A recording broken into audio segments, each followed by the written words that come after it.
नमस्कार दोस्तों, मैं अपने YouTube चैनल में आपका स्वागत करता हूँ। आशा करता हूँ आप अच्छे होंगे। ठीक है, इस लेक्चर में हम देखेंगे कि डोजी कैंडल क्या होती है। ये इस सीरीज का आखिरी लेक्चर है। अगर आपने पिछले 9 लेक्चर नहीं देखे तो मैं आपसे रिक्वेस्ट करूंगा कि आप जाइए और देखिए। इससे आपको पता लगेगा कि डिफरेंट डिफरेंट कैंडलस्टिक क्या होता है। ठीक है, इस कैंडल में हम पढ़ेंगे डोजी कैंडल क्या होता है। देखिए, डोजी का मीनिंग क्या होता है? एक ब्लंडर। ठीक है, जापानीज लैंग्वेज में डोजी का मीनिंग होता है ब्लंडर, मतलब मिस्टेक, मतलब गड़बड़ी हो गई। ठीक है, इसकी बहुत बॉडी बहुत छोटी होती है। ठीक है, 10% या फिर 5% भी बोल सकते हो, या फिर बोल सकते हो बॉडी होते ही भी नहीं है ना। मैं आपको बताता हूँ ड्राइंग से। ठीक है, तो ये डोजी किस टाइप से बनती है? डोजी कैंडल कुछ इस टाइप से बनती है ना, कि ऊपर और नीचे की विक बहुत लंबी।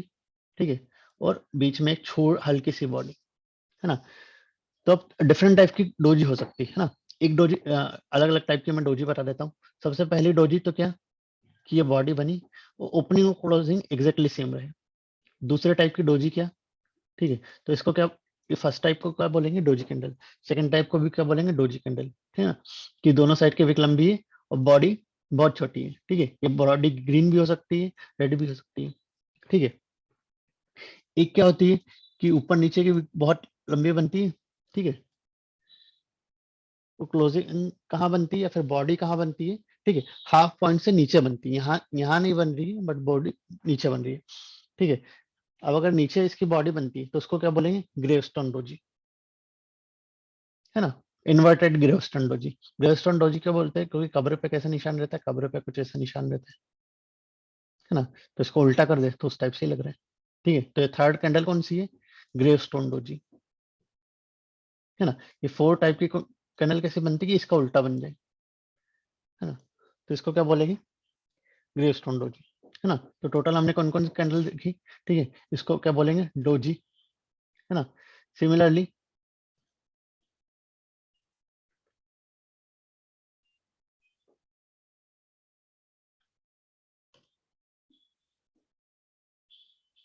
है ना, जैसे इसको डोजी बोलेंगे वैसे इसको भी डोजी बोलेंगे। ठीक है, थर्ड वाली कैंडल इसको क्या बोलेंगे? Inverted gravestone doji. ठीक है, और फोर्थ वाली को क्या बोलेंगे? Gravestone doji. ठीक है, सबका मीनिंग ये होता है ना, कि ऊपर नीचे विग बहुत लंबी होती है और बॉडी छोटी होती है। ठीक है, तो इसका सिग्निफिकेंस क्या है? बायर ऊपर ले गए, टिक नहीं पाए। सेलर नीचे ले गए, टिक नहीं पाए, और बीच में ही क्लोज कर दी, है ना। सिमिलरली इस पॉइंट पे भी, है ना, बीच में कहीं क्लोज कर दी, मतलब कि ओपनिंग जिस पॉइंट पे ओपन हुई थी वहीं क्लोज कर दी, है ना। या फिर थोड़ी बहुत ऊपर नीचे क्लोज कर दी। थोड़ा सा ऊपर क्लोज करती ओपनिंग से तो ग्रीन बन जाती, थोड़ा सा नीचे क्लोज कर देती तो रेड बन जाती है ना। और ग्रेवस्टोन डोजी और इन्वर्टेड ग्रेवस्टोन डोजी क्या होती है?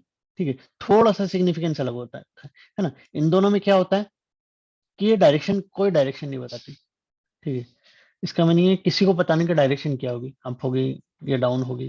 ठीक है, कंफ्यूज है, बायर भी कंफ्यूज है, सेलर भी कंफ्यूज है। और ये दोनों थोड़ा सा सिग्निफिकेंस देती है। ठीक है, जब नीचे आके, जब यहाँ पे बनती है ग्रेवस्टोन डोजी। ठीक है, तो एक तरीके से उसको हैमर भी बोल सकते हैं, बिना बॉडी का हैमर, है ना। तो पॉसिबिलिटी रहती है कि इसको क्रॉस करने के बाद ऊपर जाएगी, है ना।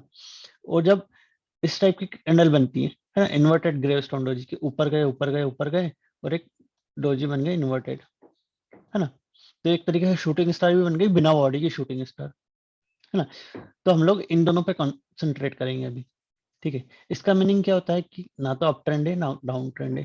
ठीक है, जब भी इस टाइप की कैंडल बन जाए तो फिर आप इस पॉइंट को और इस पॉइंट को नोट डाउन कर लीजिए, और जहां कहीं भी ब्रेक करती है तो आप उस पोजीशन में बैठ सकते हैं, है ना। अगर ऊपर ब्रेक करती है तो बाई की पोजीशन में, और नीचे ब्रेक करती है तो सेल की पोजीशन में, है ना। तो जब भी ये कैंडल बनती है तो आपको फिर वेट करना है नेक्स्ट 2-3 डेज का। ठीक है, उस कैंडल के बाद आपको कोई भी पोजीशन में नहीं बैठना है ना। मैक्सिमम क्या बनती है, कब बनती है ये वाली कैंडल? मैक्सिमम बनती है थर्सडे को ज्यादा बनती है। ठीक है, थर्सडे को ज्यादा क्या बनती है? ठीक है, जैसे सपोज कीजिए इस पॉइंट पे कोई शेयर का प्राइस है या फिर कोई इंडेक्स है ना। तो क्या होगा, एक गैप अप ओपन हो जाएगी, है ना। या फिर इस पॉइंट पे ओपन होके बहुत ऊपर जाएगी, बहुत ऊपर जाएगी तो कॉल के प्राइस बढ़ बढ़ जाएंगे, है ना। कॉल के प्राइस जब बढ़ जाएंगे तो जो भी पुट वाले होंगे, ठीक है ना, वो पुट वाले अपनी पोजीशन से एग्जिट कर लेंगे, तो पुट खाली हो गया, है ना। पुट वाले उस पोजीशन की बात कर रहा हूँ जो 95% लोग रहते हैं, है ना, जो खरीद के बैठते हैं, उनकी बात नहीं कर रहा हूँ। जो 5% लोग रहते हैं, ठीक है, जो बेच के बैठे रहते हैं, है ना। तो पुट बेच दिया, ठीक है, ऊपर गया तो पुट में प्रॉफिट बुक कर लिया। फिर क्या किया, नीचे पुट गया तो नीचे कॉल बेचा था ऊपर, तो कॉल में प्रॉफिट बुक कर लिया। तो एक्सपायरी के दिन इस टाइप की कैंडल ज्यादा बनती है ना, कि ऊपर भी गया, नीचे भी गया और फिर बीच में कहीं क्लोज कर दिया। इससे क्या होता है कि जो सेलर होते हैं उनको ज्यादा फायदा होता है ना। अगर ऊपर ही ऊपर गया, ठीक है, तो सिर्फ बायर को फायदा होगा, और नीचे ही नीचे गया, ठीक है, तो भी बायर को फायदा होगा, पुट बायर को, है ना। बट ऊपर भी गया, नीचे भी गया और बीच में क्लोज किया, ठीक है, तो सेलर होते हैं, क्योंकि एट द एंड अगर उन लोगों ने इन दोनों के पॉइंट के बीच में सेल करके रखा हो, ठीक है, अगर इनके बीच में बंद हुआ तो उनको ज्यादा फायदा हुआ, ठीक है। तो मेनली आप ये कैंडल देखोगे थर्सडे के दिन, ठीक है। इसको मैं थोड़ा सा हटा देता हूँ और हम लोग आइडेंटिफाई करने की कोशिश करते हैं कैंडल कहाँ बनती है ना। तो उससे पहले सिर्फ ये एक पॉइंट ध्यान रखो कि कैंडल कोई अप ट्रेंड या डाउन ट्रेंड नहीं बता देती, है ना। जब भी बनती है तो आपको मेक श्योर कर लेना है कि ये दो पॉइंट, आपको ये वाला पॉइंट और ये वाला पॉइंट आपको नोट डाउन कर लेना है। इसके बीच में ट्रेड करेगी, जब भी ब्रेक करती है ऊपर या नीचे तो आप उस पोजीशन में बैठ सकते हैं, है ना।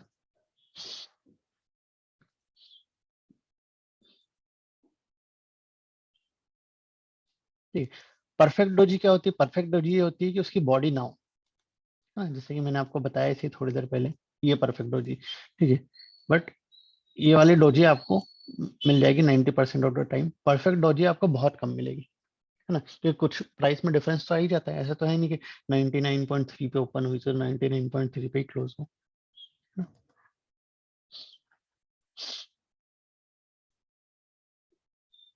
जैसे ये वाला देखिए, ये एक डोजी कैंडल है ना। उसके पीछे का ट्रेंड कुछ भी, सपोज कीजिए ये ट्रेंड था, है ना, ये नीचे आया और यहाँ पे डोजी आ गई, ठीक है। तो आपने ये करा, ये पॉइंट मार्क कर लिया, ये पॉइंट मार्क कर लिया, है ना। इस पॉइंट को जैसे ही ब्रेक किया, ठीक है, आप खरीद सकते हो यहाँ पे। देखिए कितना अच्छा मूव आया, ठीक है। उसके बाद थोड़ा रिट्रेस होकर वापस कितना अच्छा मूव आया, है ना।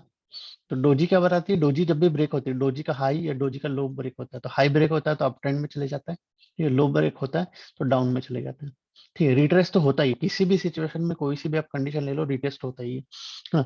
इसको थोड़ा सा मैं मिटा के आपको बताता हूँ, है ना।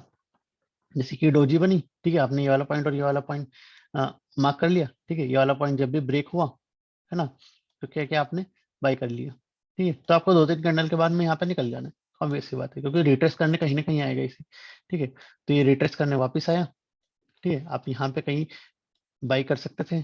फिर देखिए आप कितनी अच्छी मूव है ना। एक डोजी और हम आइडेंटिफाई करते हैं,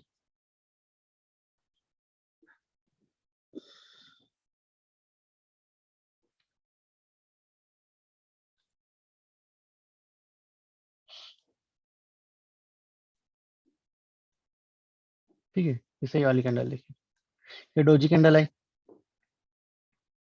ना। ये पीछे वाला ट्रेंड जैसे आप ट्रेंड ही चल रहा होगा, है ना। ये डोजी कैंडल तो आप देख लो आपने उसने कहाँ ब्रेक किया, ठीक है। तो इसके हाई के पास ही ये ब्रेक नहीं किया नीचे, तो उसको छोड़ देते। नीचे ब्रेक किया तो ये नीचे का मूव आया, ठीक है, और रिट्रेस लेके वापस नीचे आया, ठीक है। एक लोअर लो बना, ठीक है। उसके बाद अप ट्रेंड आया, वो एक डिफरेंट सिनेरियो है, ठीक है। बट इसके बाद अगर ये जब भी डोजी बनी तो आपने ये दो पॉइंट को नोट डाउन कर लिया, ये वाला पॉइंट और ये वाला पॉइंट, है ना। जब कोई भी ब्रेक करती है तो आपको उस पोजीशन में बैठ जाना, जैसे ये वाला और ये वाला, है ना। तो ऊपर ब्रेक नहीं किया इसने, है ना, ऑलमोस्ट बराबर है, तो उसको छोड़ देते हैं। नीचे ब्रेक किया तो आप इस पॉइंट पे बैठ सकते हो, इस पॉइंट के बाद इतना मूव दिया इसने, ठीक है। रिट्रेस करने के बाद वापस इतना मूव दिया, है ना। तो इसी के साथ मैं इस लेक्चर को खत्म करता हूँ। आशा करता हूँ कि आपको अच्छा लगा होगा।